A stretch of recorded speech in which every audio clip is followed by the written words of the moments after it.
আসসালামু আলাইকুম, স্বাগত জানাচ্ছি এনটিভির দেশের খবরে। গুলিবিদ্ধ ঢাকা ৮ আসনের সম্ভাব্য স্বতন্ত্র প্রার্থী ও ইনকিলাব মঞ্চের মুখপাত্র শরীফ ওসমান হাদিকে বহনকারী এয়ার অ্যাম্বুলেন্সটি সিঙ্গাপুরের উদ্দেশ্যে রওনা হয়েছে। বাংলাদেশ সময় সন্ধ্যা ৬টায় এয়ার অ্যাম্বুলেন্সটি সিঙ্গাপুরে অবতরণের কথা রয়েছে। এর আগে সিঙ্গাপুর থেকে আসা চিকিৎসক এভার কেয়ার হাসপাতালে ওসমান হাদির সার্বিক পরিস্থিতি পর্যবেক্ষণ করেন। ইফতেখার রেজার রিপোর্ট। গুলিবিদ্ধ ইনকিলাব মঞ্চের মুখপাত্র শরীফ ওসমান হাদিকে দুপুরে ১:১৫ এভার কেয়ার হাসপাতাল থেকে হযরত শাহজালাল আন্তর্জাতিক বিমানবন্দরের উদ্দেশ্যে রওনা করানো হয়। শুক্রবার দুপুরে ঢাকার পল্টন এলাকায় গুলিবিদ্ধ হওয়ার পর থেকে তিনি এভার কেয়ার হাসপাতালে আশঙ্কাজনক অবস্থায় ছিলেন। ওসমান হাদিকে বহনকারী এয়ার অ্যাম্বুলেন্সটি উড্ডয়নের পর স্বাস্থ্য ও পরিবার কল্যাণ মন্ত্রণালয়ের বিশেষ সহকারী ডাক্তার সায়েদুর রহমান জানান, সিঙ্গাপুরে নিযুক্ত বাংলাদেশের হাইকমিশনার হাদির চিকিৎসার সার্বিক বিষয়ে তত্ত্বাবধান করবেন। সিঙ্গাপুর জেনারেল হাসপাতাল এবং এভার কেয়ার দুই কর্তৃপক্ষ যখন সন্তুষ্ট হয়েছেন যে উনি 4 ঘন্টা ফ্লাইট করার জন্য উপযোগী, তৎক্ষণাৎ আমরা ওনাকে আসলে শিফট করিয়েছি। এখন আপনারা সবাই দোয়া করবেন, ওনার গুলিবিদ্ধ যে মস্তিষ্ক সেটা ছাড়া বাকি অর্গানগুলো আল্লাহর রহমতে বলা যেতে পারে কিডনির, হার্ট এবং রেসপিরেশন, এই 3টি ক্ষেত্রে এখন পর্যন্ত এটাকে নিয়ন্ত্রণযোগ্য এবং বিভিন্ন ওষুধ এবং অক্সিজেনের মাধ্যমে সেগুলোকে মোটামুটিভাবে এখন পর্যন্ত নিয়ন্ত্রণ করা যাচ্ছে, যে কারণে উনি এই ফ্লাইটটা কমপ্লিট করতে পারবেন। এর আগে হাদিকে বহনকারী আইসিইউ অ্যাম্বুলেন্সটি বিমানবন্দরের উদ্দেশ্যে রওনা হওয়ার পর এভার কেয়ার হাসপাতালের সামনে ব্রিফ করেন নিউরোসার্জন ডাক্তার আব্দুল আহাদ। ব্রেনের যে অক্সিজেন স্বল্পতা দেখা দিয়েছে সেটা ওইভাবেই আছে এবং ইডেমা কমার আমরা কোনো লক্ষণ দেখি নাই। ইডেমা আসলে ব্রেনের যে ইসকেমিক চেঞ্জটা সেটা তো দিনকে দিন আরও প্রমিনেন্ট হয়। আজকে যেহেতু নতুন করে কোনো সিটি স্ক্যান করা হয় নাই, সেহেতু তার আসলে নতুন করে ব্রেনের স্ক্যান না করা গেলে তার ইডেমার কন্ডিশনটা ঠিক আমরা বলতে পারবো না। তবে তার যে সাইন, ব্রেনের ফাংশনের ক্ষেত্রে যে সাইনগুলো আমরা দেখেছি, তার পিউপিল, তার লাইটের রেসপন্স কিনা বা অন্যান্য রিফ্লেক্সগুলো আছে কিনা, সেগুলো আমরা আসলে খুব একটা দেখি নাই। তবে আমরা আশা করি তার কন্ডিশন স্ট্যাটিক, সে ফাইট করছে আর কি। আমরা সবাই দোয়া করি। ওসমান হাদির সঙ্গে গিয়েছেন তার পরিবারের 2 জন সদস্য। এরপর সিঙ্গাপুর জেনারেল হাসপাতালে তার পরবর্তী চিকিৎসা কার্যক্রম পরিচালিত হবে। Iftekhar Reza, NTV news, Dhaka.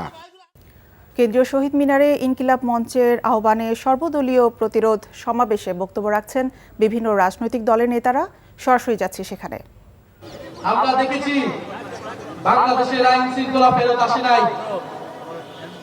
বাংলাদেশে জুলাই গণঅভ্যুত্থানে অংশগ্রহণকারীদের টার্গেট করা হয়েছে, শহীদ পরিবারদের টার্গেট করা হয়েছে, মামলা বাণিজ্য করা হয়েছে, বিচার ঠিক মতো করা হয় নাই। তারপরেও আইন উপদেষ্টা, স্বরাষ্ট্র উপদেষ্টা তাদের পদে বহাল ভাবে থেকেছেন। আমরা বারবার আপনাদেরকে সাবধান করেছি, কিন্তু আজকে আমার ভাইকে গুলি খেয়ে জীবনের ঝুঁকি নিয়ে আজকে তাকে বাংলাদেশ ছাড়তে হচ্ছে। আমরা স্পষ্টভাবে বলতে চাই, বাংলাদেশের আইন শৃঙ্খলা নিরাপত্তার প্রশ্নটা গত 16 বছরে আমরা দেখেছি গোয়েন্দা সংস্থা গত 16 বছরে সকল বিরোধী দলকে দমন করতে ব্যবহার করা হয়েছিল। এত অভিজ্ঞ আমাদের গোয়েন্দা সংস্থা, তারা গুম সবকিছু দক্ষতা করতে পেরেছিল, কিন্তু 5ই আগস্টের পরে তাদের দক্ষতা কোথায় যেন চলে গিয়েছে। তারা এখন আর কাউকে গ্রেফতার করতে পারে না। তারা খুনিকে বাংলাদেশের বর্ডার থেকে পার হতে দিতে পারে। তারা 72 ঘন্টা পার হলেও কোন খুনিকে গ্রেফতার করতে সক্ষম হয় না। ফলে শুধু স্বরাষ্ট্র উপদেষ্টা নয়, কোথা থেকে এই ধরনের খেলা চলছে সেই ডিপ স্টেট নিয়ে আপনাদেরকে কথা বলতে হবে। এতক্ষণ দেখছিলেন বক্তব্যের অংশবিশেষ। চলে যাচ্ছি পরবর্তী সংবাদে। ইনকিলাব মঞ্চের মুখপাত্র ও ঢাকা ৮ আসনের সম্ভাব্য স্বতন্ত্র প্রার্থী শরীফ ওসমান হাদির উপর হামলার ঘটনায় আলটিমেটাম দিয়েছে ঢাকা বিশ্ববিদ্যালয় কেন্দ্রীয় ছাত্র সংসদ ডাকসু। নির্ধারিত সময়ের মধ্যে দাবি পূরণ না হলে স্বরাষ্ট্র, আইন ও পররাষ্ট্র উপদেষ্টাকে পদত্যাগ করতে হবে বলে হুঁশিয়ারি দেওয়া হয়েছে। এর আগে দুপুরে ঢাকা বিশ্ববিদ্যালয়ের টিএসসির সামনে থেকে বিক্ষোভ মিছিল দিয়ে সচিবালয়ের দিকে অগ্রসর হয় ডাকসুর নেতৃবৃন্দ। বাংলা একাডেমি ও 3 নেতার মাজার পার হলে দোয়েল চত্বর মোড়ে পৌঁছালে পুলিশ ব্যারিকেড দিলে ব্যারিকেড ভেঙে বিক্ষোভ মিছিল নিয়ে সচিবালয়ে প্রবেশ করে ডাকসু নেতারা। এদিকে স্বরাষ্ট্র উপদেষ্টার পদত্যাগের দাবিতে শাহবাগ মোড় অবরোধ করেছে এনসিপি ছাত্র সংগঠন জাতীয় ছাত্র শক্তি। বেলা 12:30টার দিকে শাহবাগ মোড় অবরোধ করেন সংগঠনটির নেতাকর্মীরা। তাতে শাহবাগ ও আশপাশের এলাকায় তীব্র যানজটের সৃষ্টি হয়েছে। এদিকে স্বরাষ্ট্র উপদেষ্টার সাথে দেখা করে 3 দফা দাবি পেশ করে তা পূরণের জন্য 48 ঘন্টার সময় বেঁধে দিল ডাকসু নেতারা। দুপুরে ডাকসু ভিপি সাদিক কায়েমের নেতৃত্বে একটি প্রতিনিধি দল স্বরাষ্ট্র মন্ত্রণালয়ে গিয়ে এসব দাবি জানায়। 48 ঘন্টার মধ্যে তাদের দাবি পূরণ না হলে স্বরাষ্ট্র, পররাষ্ট্র ও আইন উপদেষ্টাকে পদত্যাগ করতে হবে বলে জানান ডাকসু ভিপি। তাদের 3 দাবি হলো ওসমান হাদির উপর হামলাকারী, তাদের মদতদাতা, পরিকল্পনাকারীদের বিচার করতে হবে। দেশের প্রতিটি এলাকায় আওয়ামী লীগের নেতাকর্মীদের ধরতে চিরুনি অভিযান পরিচালনা করা এবং ভারতের সাথে কূটনৈতিক সম্পর্ক পুনর্বিবেচনা করা। স্বরাষ্ট্র উপদেষ্টা ডাকসু নেতাদের দাবিতে যৌক্তিক উল্লেখ করে তা পূরণের আশ্বাস দেন। আর ঘোষিত সময়ের মধ্যে তাদের দাবি পূরণ করা না হলে সারা বাংলাদেশে নতুন করে বিপ্লব ঘটানোর হুঁশিয়ারিও দেন ডাকসু নেতারা। অনতিবিলম্বে না মানা হলে এবং আইন শৃঙ্খলা পরিস্থিতি দৃশ্যমান পরিবর্তন না দেখাতে পারলে স্বরাষ্ট্র উপদেষ্টা, আইন উপদেষ্টা এবং পররাষ্ট্র উপদেষ্টাকে পদত্যাগ করতে হবে। আমরা সারা দেশে সবাইকে ঐক্যবদ্ধ হওয়ার জন্য আমাদের ফেসিবাদের বিরুদ্ধে, আমাদের কমন এনিমি ভারতের যে যারা বাংলাদেশে দাসত্ব কায়েম করতে চায় এবং একই সাথে এই পতিত ফেসিদের বিরুদ্ধে আমাদের ঐক্যবদ্ধ হওয়ার জন্য আমরা সবার সাথে কথা বলেছি এবং সকল ফেসিবাদ বিরোধী যারা আন্দোলন সংগ্রাম করেছে সবাই একমত হয়েছে এবং খুব দ্রুতই সকল ফেসিবাদ বিরোধী আমরা যারা জুলাই একসাথে নেমেছিলাম আমাদের সম্মিলিত কর্মসূচি আপনারা দেখতে পাবেন। ডাকসুর বিবি আমাদের যে ছোট ভাই কার যে কথা বলছে তার প্রতিটা দাবি যৌক্তিক। আমরা এই দাবিগুলি এর আগেও আমরা কিছু আপনাদের সামনে বলছি যে আমরা ইভেন গতকালকে মিটিংয়ের পরে বলেছি যে এইগুলি আমাদের আরও বেগবান করতে হবে এবং তাদের এই যৌক্তিক দাবিগুলি আমরা অবশ্যই করব। পাকিস্তান সেনাবাহিনী বাংলাদেশের বুদ্ধিজীবীদের হত্যা করবে, এই ধারণা অবান্তর। চট্টগ্রাম বিশ্ববিদ্যালয়ের উপাচার্যের এমন বক্তব্যের প্রতিবাদে প্রশাসনিক ভবনে তালা লাগিয়ে দিয়েছে ছাত্রদল। সকালে প্রশাসনিক ভবনে তালা দিয়ে উপাচার্য অধ্যাপক মোহাম্মদ শামীম উদ্দিন খানের পদত্যাগ দাবিতে নানা কর্মসূচি পালন করছে ছাত্রদল নেতাকর্মীরা।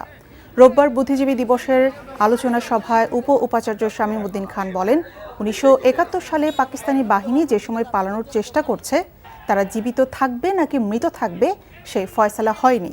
সে সময় পাকিস্তানি যোদ্ধারা বাংলাদেশের বুদ্ধিজীবীদের হত্যা করবে, এটা অবান্তর। মুক্তিযুদ্ধের প্রচলিত ইতিহাস নিয়েও প্রশ্ন তোলে উপাচার্য। সিলেটের শাহজালাল বিজ্ঞান ও প্রযুক্তি বিশ্ববিদ্যালয় কেন্দ্রীয় ছাত্র সংসদ নির্বাচনে প্যানেল ঘোষণা করেছে ছাত্রদল। দুপুরে ছাত্রদলের কেন্দ্রীয় সাধারণ সম্পাদক নাসির উদ্দিন আনুষ্ঠানিকভাবে সম্মিলিত সাস্টিয়ান ঐক্য নামে 22 সদস্যের এ প্যানেল ঘোষণা করেন। প্যানেলের সহ সভাপতি পদে মুস্তাকিম বিল্লাহ, সাধারণ সম্পাদক পদে মারুফ বিল্লাহ এবং সহ সাধারণ সম্পাদক পদে মোহাম্মদ জহিরুল ইসলামের নাম রাখা হয়েছে। আগামী 20 জানুয়ারি সাকসু নির্বাচন অনুষ্ঠিত হবে। এরই মধ্যে ইসলামী ছাত্র শিবির 21 সদস্য বিশিষ্ট একটি প্যানেল ঘোষণা করেছে। পাশাপাশি স্বতন্ত্র প্যানেল সহ মোট 106 জন প্রার্থী সাকসু নির্বাচনে মনোনয়ন সংগ্রহ করেছে। কুষ্টিয়া রেল স্টেশনে মাস্টার নিয়োগ সহ 7 দফা দাবিতে রেলপথ অবরোধ করে এলাকাবাসী। সকালে উপজেলা উন্নয়ন কমিটির ডাকে বিভিন্ন শ্রেণী পেশার মানুষ মিরপুর রেল স্টেশনের 2 পাশে অবস্থান নেন। এ সময় খুলনার রাজশাহীগামী কপোতাক্ষ ট্রেন আটকে দেন তারা। এতে যাত্রীরা চরম দুর্ভোগে পড়েন। খবর পেয়ে রেল ও প্রশাসনের কর্মকর্তারা গিয়ে উন্নয়ন কমিটির সাথে কথা বলেন এবং দাবির মুখে একজন স্টেশন মাস্টার পদায়নের চিঠি ইস্যু করেন এবং বাকি দাবিগুলো দ্রুত বাস্তবায়নের আশ্বাসের প্রেক্ষিতে রেলপথ অবরোধ প্রত্যাহার করে নেয়। সুদানে জাতিসংঘের শান্তিরক্ষা মিশনের ঘাঁটিতে সন্ত্রাসী হামলায় নিহত 6 বাংলাদেশি শান্তিরক্ষীর মধ্যে একজন লন্ড্রি কর্মচারী সবুজ মিয়া। তার মৃত্যুর খবরে গ্রামের বাড়ি গাইবান্ধার পলাশবাড়ী উপজেলার আমলাগাছি ছোট ভগবানপুরে নেমে এসেছে শোকের ছায়া। পরিবারের সদস্যরা জানান, 7 বছর আগে সবুজ মিয়া সেনাবাহিনীতে লন্ড্রি কর্মচারী হিসেবে যোগ দেন। 3 মাস আগে ছুটিতে বাড়িতে এসে পুনরায় কর্মস্থলে যোগ দেন সবুজ। 1.5 মাস আগে শান্তিরক্ষা মিশনের উদ্দেশ্যে সুদানে পাড়ি জমান তিনি। সাভারে গণ বিশ্ববিদ্যালয়ে অনুষ্ঠিত হয়েছে স্টোর, ওয়্যারহাউস, ইনভেন্টরি, লজিস্টিক্স ও সাপ্লাই চেইন ব্যবস্থাপনা বিষয়ক কর্মশালা। শিক্ষার্থীদের সাপ্লাই চেইন নিয়ে দক্ষতা বৃদ্ধি এবং সহজে নিজেদের কর্মসংস্থান তৈরিতে এই কর্মশালার আয়োজন করে সুইলস বাংলাদেশ নামের একটি প্রতিষ্ঠান। এতে প্রধান অতিথি হিসেবে উপস্থিত ছিলেন সোনারগাঁও বিশ্ববিদ্যালয়ের উপাচার্য প্রফেসর ডক্টর মোহাম্মদ ইকরামুল ইসলাম। এই খবরের ভিডিও সহ আপডেট জানতে ভিজিট করুন এনটিভি অনলাইন www.ntvbt.com। এছাড়াও এনটিভির জনপ্রিয় সব অনুষ্ঠান এবং খবরের আপডেট জানতে ভিজিট করুন আমাদের ইউটিউব ও ভেরিফাইড ফেসবুক পেজ। 6টায় ইভিনিং নিউজ দেখার আমন্ত্রণ রইল। ধন্যবাদ সবাইকে।